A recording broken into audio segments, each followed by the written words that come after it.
Welcome to the Beyond the Diagnosis podcast. I'm your host, Dr. Kylie Burton. If you have been told that your blood work is normal, yet you feel awful, well, this is the place for you, because whether you have a diagnosis or not, I'm going to teach you how to turn those normal labs into real answers, healing, and hope. So grab your blood work.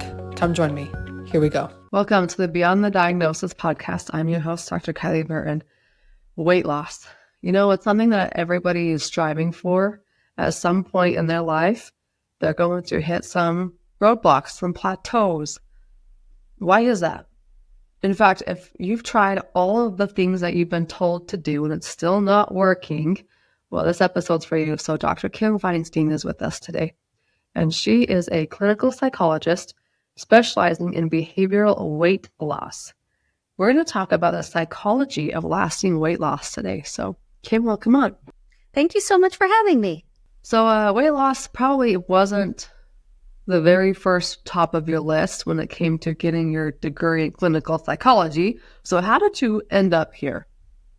Sure. So it's a great question. I have been practicing in private practice for over 23 years, and I myself struggled with emotional eating and disordered eating for a large portion of my childhood. And then when I finally received treatment and help for it, I specifically went back to become a doctor in order to help other people make peace with food. And I started out treating eating disorders and trauma. And then through that process, really specializing in the skills, the tools, behavior modification to really help people break the cycle of yo-yo dieting once and for all and create lasting weight loss through the use of psychology and evidence-based tools and skills. You said that you have history of it going back into childhood. Yes. So probably starting at the age of like 3 or 5, I lost touch with my own internal cues for hunger that really we need in order to determine if we're physically hungry. And so mine dated back that young. As a parent listening to this, what are some cues that they can look for in their kids to see if this might be a concern that they should be aware of? Well, that's a great question, because there's a lot of parents, and myself included, I have 2 small young kiddos, so I have to really be mindful of this too, is really letting your children tell you when they're satisfied.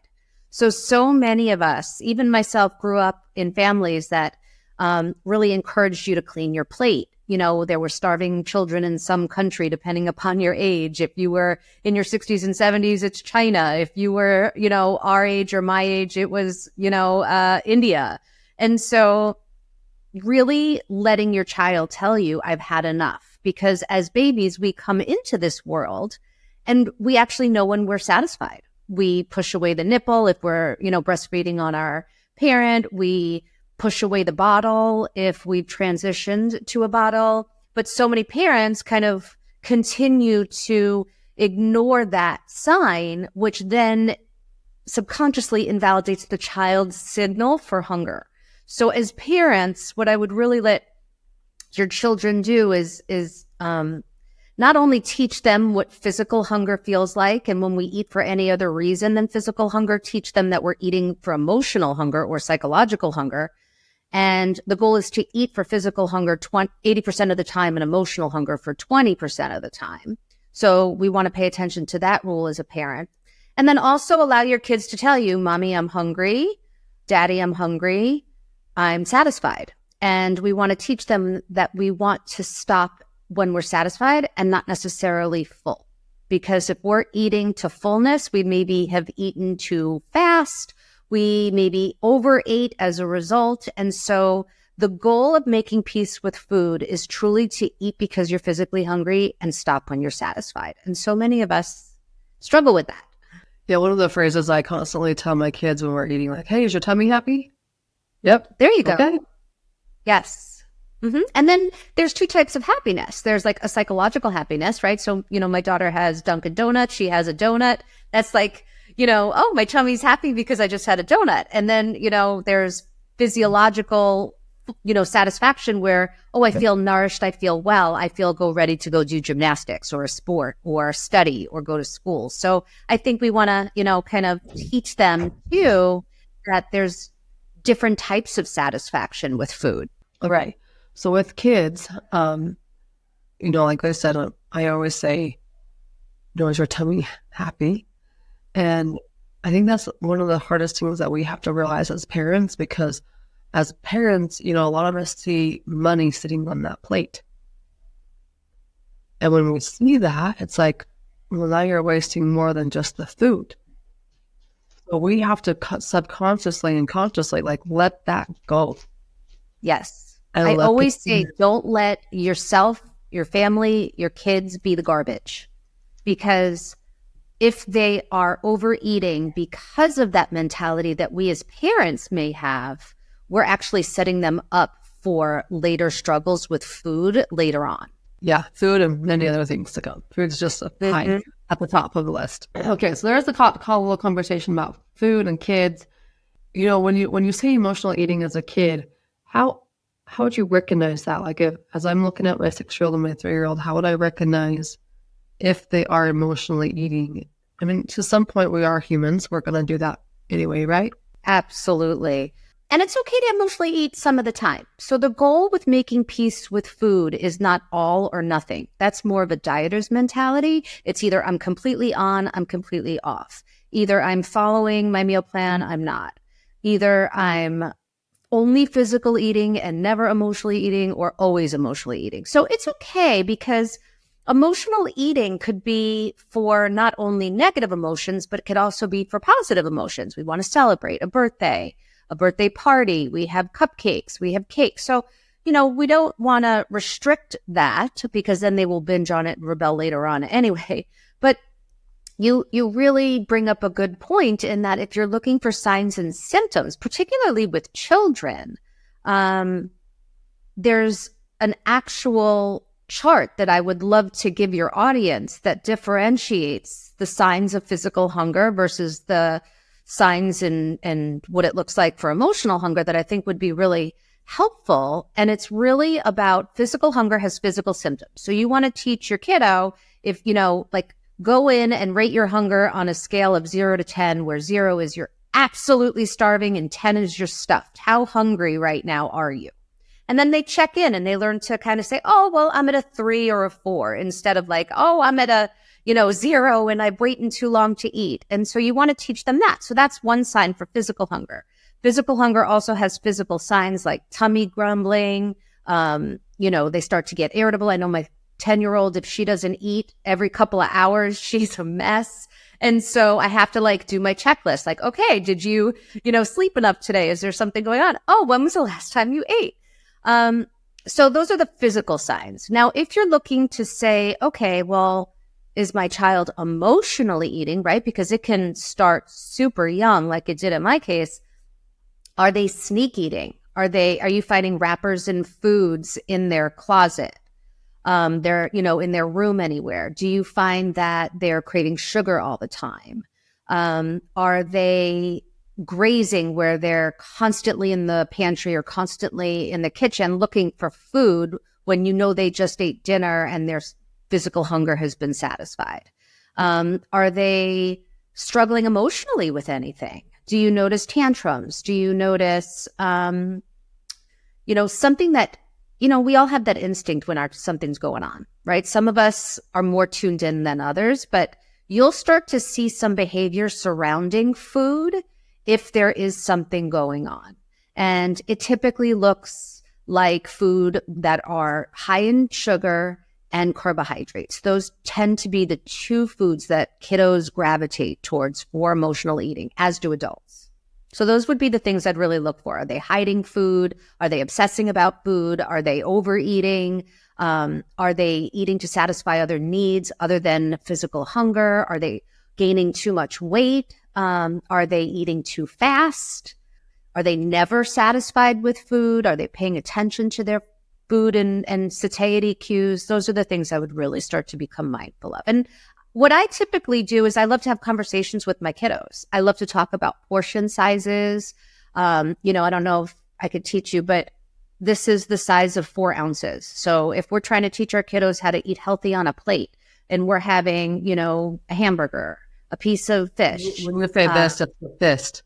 She's making a fist and showing outlining the circle or the palm of your hand. So palm of your hand, deck of cards. I like to say the fist too, because the kids like to do it. But this should be your carbohydrates, the palm of your hand, and this should be, protein. A little thumb is your fat, and then you can have as much salad and veggies as, your child will stomach, if any at all. So you want to teach them some portion sizes. You want to teach them about serving sizes. I try not to make my kiddos too neurotic about it, but I do want them to know, I can have a serving size of goldfish and not eat the entire bag, and what that looks like, and measure it out and put it in a little dish instead of eating directly out of the bag. I love teaching kids to eat mindfully because so many of us, including parents, are so mindless with our eating that we teach our kids that it's okay to eat in front of the TV. It's okay to eat while we're on the computer. It's okay to eat while we're in the car driving from activity to activity. And so we want to teach our children that, the table's really the place to eat, and we want to have an experience and we want to be mindful. And so what does our food actually taste like? What are you noticing? What are your preferences? And giving them some kind of intelligence and emotional intelligence to know, I like these foods. And if I have a goldfish, I like to have the little prepackaged or put a serving size in a bowl instead of eating directly out of a deep bag of potato chips, cookies, goldfish, that kind of thing. So these are just some of the things I love to talk to children about in order to get them a little bit more wise and aware so that they can actually have a healthier relationship with food. Because just like anything else in life, we need to learn how to relate to food. And so many of us, if our parents have, again, neglected those internal signals of hunger, or worried about wasting, are, very controlling surrounding food with their children, of not letting them have sugar, or things have to be organic, that can, I'm not saying it will, but it absolutely can engender problems with food and their children later on. One of the simple tools I use with my son, especially because he's the older one, but he'll get out, hey mom, I want, something that's sugary, of course, when he gets home from school and he wants a snack. How much of it does he need to eat before he stops himself? If he's just going to have, a couple bites or maybe a couple Hershey's Kisses, or can't even think of what's in the house right now, but just a couple bites of things versus the entire full Snickers candy bar, or having one popsicle and then being done versus having to go get more. To me, that's a good. I don't want to not allow the kids to eat it, because again, when you take something away, they're going to hoard it later. Yes, absolutely. So I give it to them, but just make sure, can he stop on his own? And when he does stop, how much does he eat? And that's a big thing. Even for me, I need a good healthy meal, and it's I just need one bite of chocolate. That's it. I just need that one sweet thing. That's it. And that's all I need. I'm done. Uh-huh. Yes. And you bring up a good, because what we really need and what we sometimes want is completely different. So if you know that you can have it whenever you want it, you will eat a small amount and be satisfied because okay, later or tomorrow I could have another bite. But if you have that dieter's mentality, which is the opposite of what I teach, then you feel like you're going to be deprived and you're never going to have it again because you feel like you have to remove it from your diet. And then therefore you binge on it.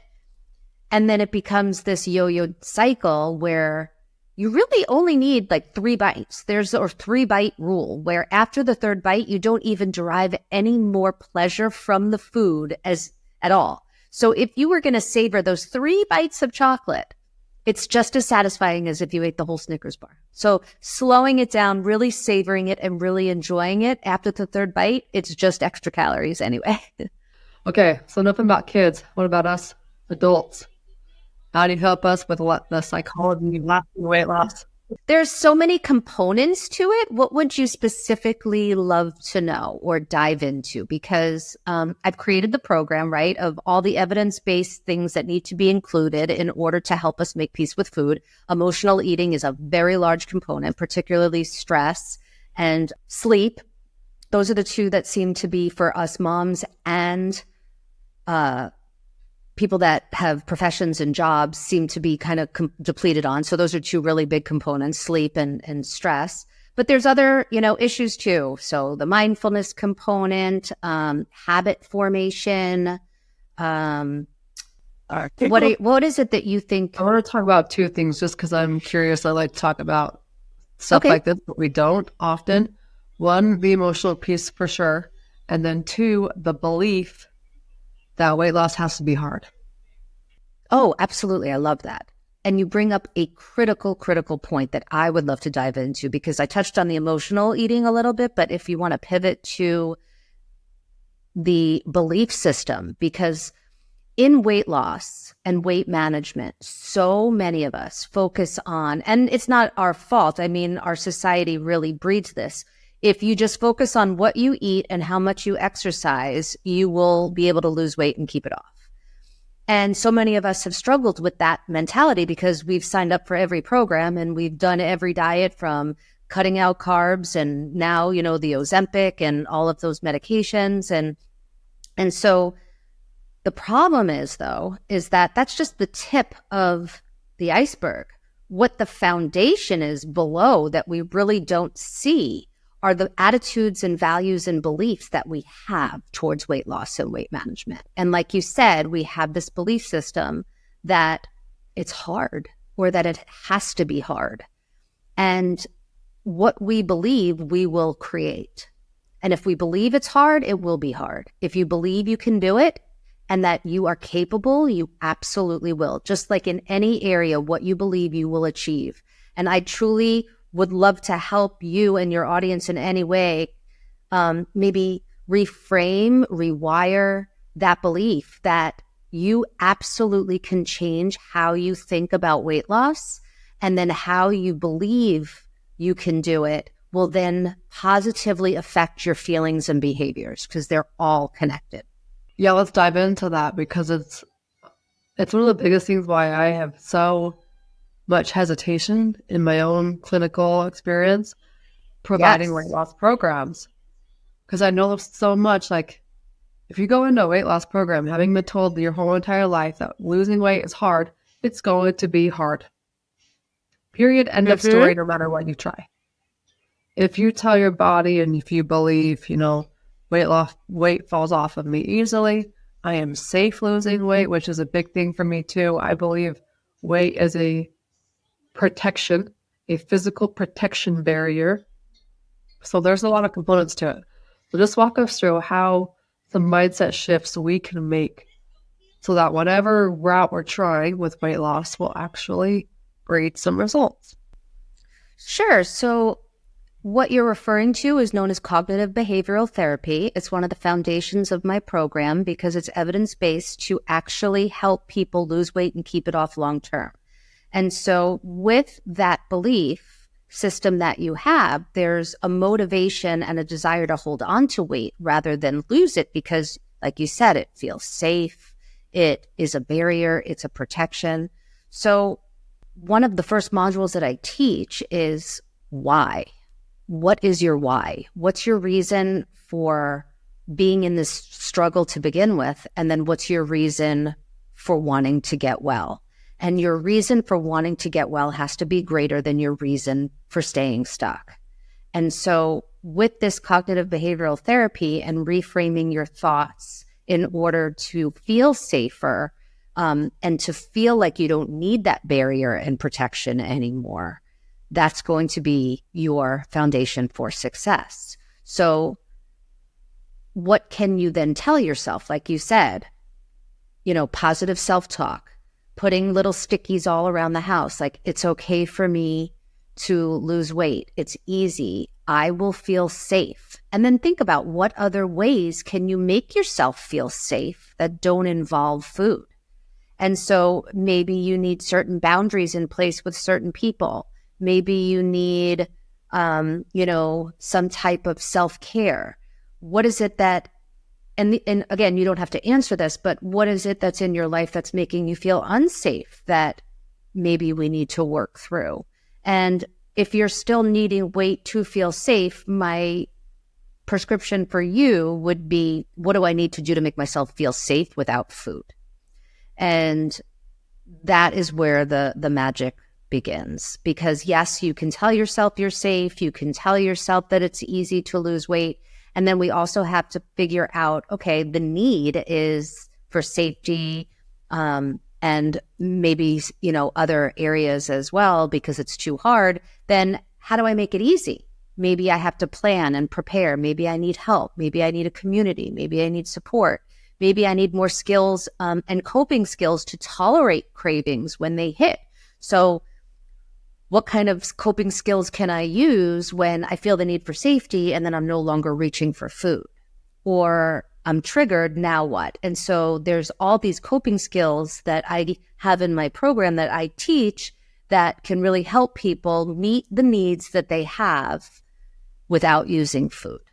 I remember one of the conversations I had with a patient very, very early on in practice, when I had realized there's so much more to weight and to weight loss than diet and exercise. If that solved everything, there would not be 10 trillion different ways out there and different diets.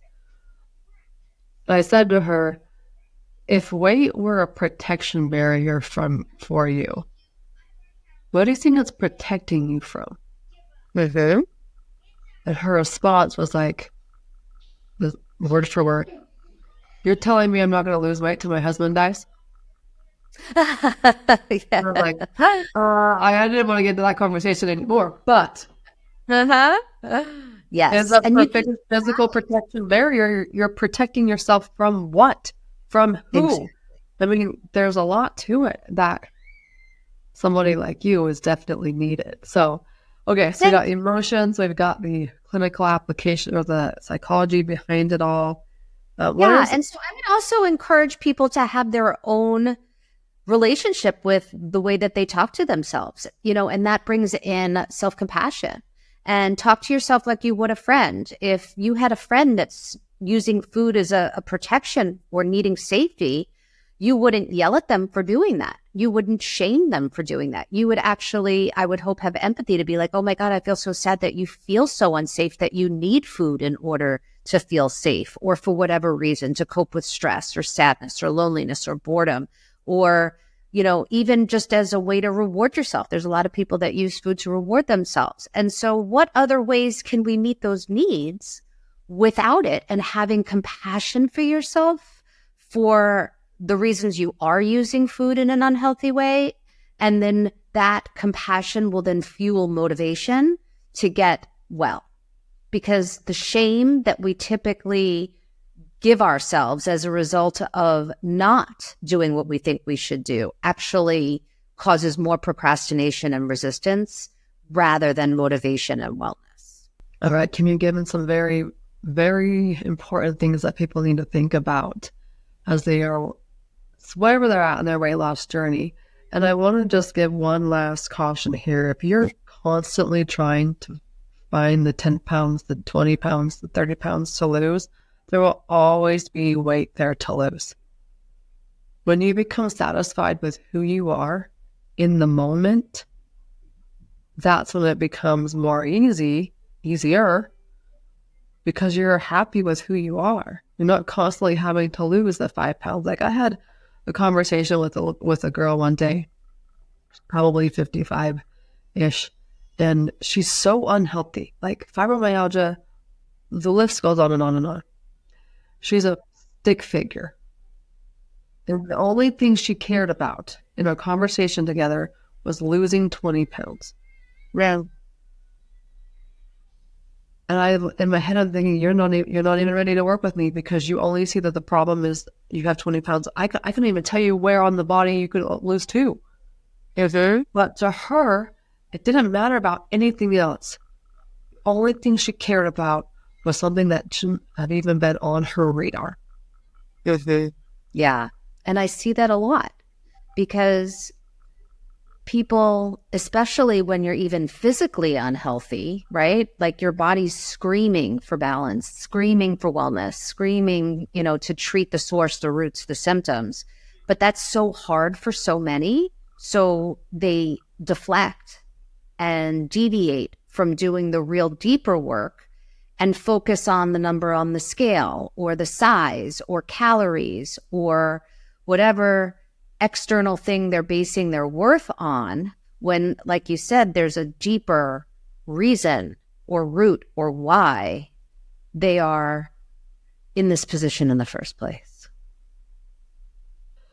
All right, Kim, lucky for them, they have the answers. You've provided them. So where do they go find the answers? Sure. So I would love to help them in my course. It's called The Psychology of Lasting Weight Loss, where, I really dive very deep into all the things that we're talking about today, in addition to some other areas that we haven't touched on. And it's at www.drkimfeinstein.com. drkimfeinstein.com. I would love to have a free guide for your audience that they could click on in order to learn more about what we're talking today, in addition to maybe some coping skills to help them curb their own cravings instead of using food for unhealthy reasons, and give them more information about the program if they're looking to really heal, make peace with food, and stop this yo-yo dieting roller coaster once and for all. Okay, so to get the free guide, go to drkimfeinstein.com/free. We'll be there for you. So, Dr. Kim, thanks a lot. Thank you so much for having me. I'd love to come back and dive deeper into other areas of the psychology of lasting weight loss. It's definitely a topic that's needed, so stay tuned. Thank you. Hey, if you're new here, welcome aboard. If you're coming back, welcome back. I'm coming back as well. In fact, we're going to have new episodes every Wednesday right here on the Beyond the Diagnosis podcast. If you love what you just listened to and love what you've been listening to, I would be honored to have you leave a review. Leave it on the place where you listen to your podcast, so that way more people can find this podcast and get answers from their blood work as well. I'm Dr. Kylie, and I'll see you next week.